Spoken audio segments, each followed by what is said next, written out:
Welcome to the Cabral Concept, where board-certified Doctor of Naturopathy, Dr. Stephen Cabral, shares with you exactly how you can reverse aging, take back your health, and live a life full of energy and passion, with new 20-minute episodes every single day to keep you healthy and engaged. Now, here's your host, Dr. Stephen Cabral. Welcome back, everyone. Great to have you here as always. Today, we're going to be talking about a sensitive topic, that of depression. I'm guaranteeing you that right now in your life, or if you don't already, you will know someone within the next year or so that is suffering from depression. Now more than ever, people are overwhelmed, they're anxious, and they're becoming depressed on all of the different fears going on in the world right now. Maybe some of them justified, maybe some of them not justified. That's neither for me or maybe even for you to say. But everyone has their own mindset and their own place of being in. But not only that, how they're living their life, believe it or not, affects their mood. And not enough people know about those specific factors. So while we may not be able to change outside forces, what we hopefully can begin to manipulate for the better in our own life is how we live our life. And I wanted to share with you some brand new science that, let me just see the date, came out just 10 days ago. This was done out of the University of Cambridge. It was a very well done study, and I'm going to link it up for you here today. And if you want to head over to it right now, it's called The Brain Structure, Immunometabolic and Genetic Mechanisms Underlying the Association Between Lifestyle and Depression. And it was published in the Journal of Nature Mental Health. And I'll link that up at stephencabral.com/2804. stephencabral.com/2804. And I'll also give you the 3 big takeaways from today's show. But what they found is that there are 7 lifestyle factors, but even 1 or 2 that made the biggest difference in slowing, stopping, or preventing depression. And I'd like to share those with you right now. So again, out of the University of Cambridge, and here it is. So, in research published today in Nature Mental Health, an international team of researchers, including from the University of Cambridge and Fudan University, looked at a combination of factors including lifestyle factors, genetics, brain structure, and immune and metabolic systems to identify the underlying mechanisms that might explain this link. According to the World Health Organization, around 1 in 20 adults experience depression, and the condition poses a significant burden on public health worldwide. The factors that influence the onset of depression are complicated and include a mixture of biological and lifestyle factors. To better understand the relationship between these factors and depression, the researchers turned to the UK Biobank, a biomedical database and research resource containing anonymized genetic, lifestyle, and health information about its participants. By examining the data of almost 300,000 people, of whom 13,000 had depression, and they were followed over a 9-year period, they looked at 7 healthy lifestyle factors that were linked with lower risk of depression. Here are the lifestyle factors, and then we'll go into each one. Moderate alcohol consumption. We'll go over how much that is. Healthy diet. What does that mean? Regular physical activity. How much physical activity? Healthy sleep. How many hours? Never smoking. That's self-explanatory. Low to moderate sedentary behavior. We'll talk about that. And frequent social connection. Those were the 7 factors. Now let's go deeper. So of all of these factors, they said, having a good night's sleep between 7 and 9 hours, which is exactly what we've recommended on the Cabral Concept now for over 8 years, made the biggest difference, reducing the risk of depression, including single depressive episodes and treatment-resistant depression by 22%. A 22% decrease. That's phenomenal. 7 to 9 hours of sleep per night. Use whatever you need to in a natural and positive way. Meditation, breath work, resonance breathing, HRV, vagal nerve stimulation, L-theanine, ashwagandha, magnesium, liquid melatonin, like whatever works for you. Let's get that body and having a good, solid night's sleep, since it's the number 1 factor. Unbelievable. And it makes sense too, right? If you're stressed, you're staying up later, you're getting poor sleep, now you're overwhelmed because you have lack of energy. It's a vicious cycle. We've got to get that sleep. All right, the second one is this: frequent social connection, which in general reduced the risk for depression by 18%. and was the most protective against recurrent depressive orders. Literally having someone to talk to. Not feeling lonely or isolated in the world. I mean, think over the last couple of years, how isolated people felt and continue to feel. The third one was this: moderate alcohol consumption decreased the risk of depression by 11%, a healthy diet by 6%, regular physical activity by 14%, never smoking by 20%, and low to moderate sedentary behavior by 13%. Now, all of this was really interesting because when we look at it, we're saying, well, what are they talking about by healthy diet?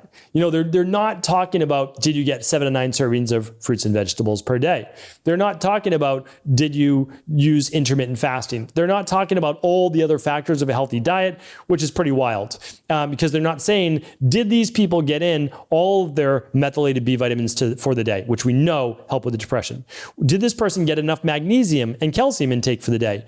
There's no tracking of that. Did they get enough vitamin D? There's absolutely no tracking of that. And we know vitamin D3 dramatically lowers depression. So I'm a little bit dubious on the healthy diet part. I would put that at probably number 3. I really would, without a doubt. I would definitely say, I might put it at number 2, below social connection, then diet, and then sleep, because I think sleep can make up for a lot. You still want to get your sleep, no doubt about it, but I think that the nutrition piece, the nutrient piece, not just the food you put in your mouth, but the nutrient piece can make a huge difference. All right, physical activity.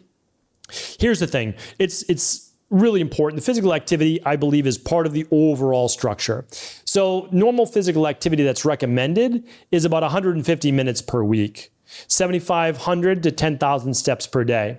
But for people that are depressed in our practice, and again, I'm not giving medical advice or medical treatment plans, medical cures, medical diagnosis, but we've seen that stimulating exercise pulls people out of depression, that then they may get that effect for hours. So what we've actually done in our practice is say, no, first thing in the morning, we're actually doing something stimulating to stimulate the body and get the thoughts and the focus away from the mind and back into the body. So we'll literally do a cold plunge in the morning, or we'll do sprints, or we'll do a workout, or we'll do a jog, and then we might do something later in the day because we need to make it last, and it doesn't necessarily last the whole day. And that has been game changing for people. So I'm just adding my 2 cents as well from clinical practice, what I've seen work the best. Now, these are a little bit more advanced than regular population. And I have seen this literally. The only time alcohol can be of benefit is if you're with a friend, a family member, and you're having a glass of maybe red wine together, and you're chatting, and you're laughing, and you're enjoying each other. But alcohol, by all standards, would increase depression if not, used in maybe a healthful way. So we have to be really careful with the use of alcohol. The lower the better for most people. It disturbs your sleep. You don't want to exercise. You're hungover. You're not feeling well. So we have to be careful with that one. That's all. Now, it can reduce stress in the moment, right? In the moment, but not necessarily the next day. It makes you forget about things sometimes in the moment, but I don't necessarily know that it's the best plan. All right, let me just read the end of this research, and we're going to go full recap and then pull it together as to what you can use for an action plan.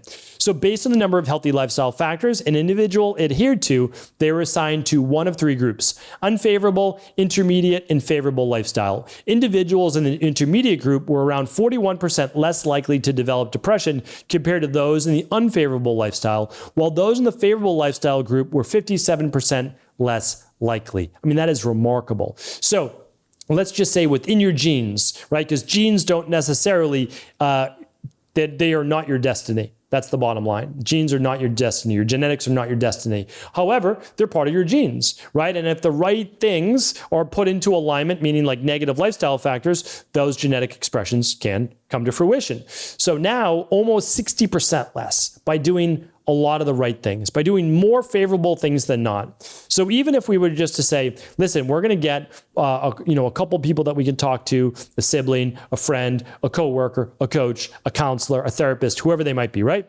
And we're going to work on our nutrition. We're going to work on our exercise. We're not going to be sedentary. Right there alone, now you're in the favorable category. right? So now if you know that you are someone that trends more towards depression, or you're a practitioner, you have a client that trends more towards depression, well, now you've lowered that. Again, this is bio-individual, but you've lowered that by 57% on average. It's pretty remarkable. So what I would say is, again, whether you're a practitioner or whether you are general population looking to improve your overall health, improve your mood, the more of these that you can do, the better. Limit your alcohol. Only have alcohol when it's an enjoyable setting. You're enjoying it with a meal, with people that you love and you care for. The next one, healthy diet. Get in those brightly colored fruits and vegetables. Get enough protein in your diet. I know tomorrow I talk about protein, and you can overdo it. There's no doubt about it. But make sure you get enough protein in your diet, enough of your fruits and vegetables, without a doubt. Physical activity. Try to get 7.5 to 10,000 steps per day, 7,500 to 10,000 steps per day. And even if you only do that, you're well on your way. Healthy sleep, 7 to 9 hours of sleep a night. You can do that. You can make that happen, no doubt about it. Get to bed a little bit earlier, wake up a little bit earlier, start the day, get your body moving early. Don't smoke. Bottom line, don't smoke, and then add those frequent social connections. So hopefully this was helpful. We all know people out there that are struggling right now. If you can, try to share this show with them, and then maybe help them to begin to implement just at least one more of these into their life. Thanks so much for tuning into the show. For all the details, head on over to StephenCabral.com/2804. And as I said, tomorrow, I'm going to be going over what happens when you overdo protein in your diet. There's always an equilibrium. There's always a balance that you have to strike. Thank you, everybody. Take care. And again, share the show with anyone you believe it could serve. Are you ready to heal yourself and then go on to heal others? If so, the Integrative Health Practitioner Institute can help you discover proven functional medicine protocols that blend the best of 7 different healing disciplines from around the world. I personally share with you the exact handouts and protocols I use in my private practice that enable people to get well, lose the weight, and live longer, stronger. I want to pass this information on to the next generation of health coaches, and that is exactly why I created IHP. We are the future of the health coaching industry, and the skills and knowledge you will learn will make you an in-demand certified health coach anywhere in the world. Although we have many medical professionals taking the IHP certifications, no experience is necessary, and half our members have no previous health certifications. At the Integrative Health Practitioner Institute, our motto is a health coach in every home. Our goal is that you take this knowledge and then share it with family, friends, loved ones, your community, or in a practice where you create a career you love and can be proud of.